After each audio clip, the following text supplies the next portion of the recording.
La CAF, un contrôle efficace pour un versement plus juste des prestations. Chaque année, 31 millions de personnes sont concernées par les prestations versées par la CAF, soit près de 50% de la population. Cet argent provient des cotisations de chacun. Il est redistribué aux personnes qui en ont besoin. Pour effectuer ces contrôles, la CAF dispose de 3 moyens. 1. Les contrôles automatisés, par exemple quand la CAF échange des données avec Pôle emploi et les impôts.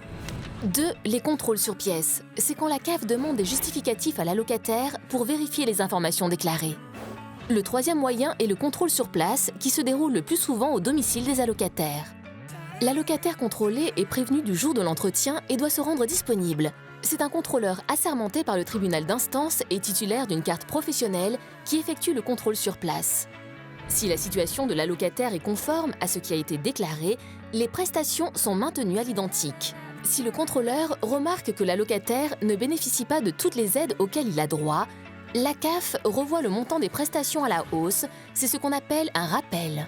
Si le contrôleur constate que l'allocataire a trop perçu, ce dernier doit rembourser un certain montant à la CAF, c'est ce qu'on appelle un indu. Grâce à tous ces contrôles, plus d'1 milliard d'euros sont régularisés. 1/4 sont des rappels versés à des allocataires. 3/4 sont des indus que des allocataires doivent rembourser à la CAF.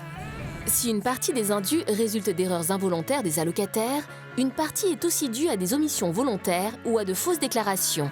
C'est ce qu'on appelle des fraudes. Toutes les fraudes détectées sont sanctionnées par des avertissements ou des pénalités pouvant aller jusqu'au dépôt de plainte. Pour bénéficier des prestations, chaque personne doit transmettre des informations à la CAF. Sa situation familiale, ses revenus, son lieu d'habitation. Les montants sont adaptés en fonction des ressources et situations de vie de chacun. C'est pour cela que vous devez régulièrement informer votre CAF de tout changement de situation. Une perte d'emploi, une installation en couple, un déménagement, un nouveau travail. Car une déclaration juste donne des droits justes, dans l'intérêt de tous.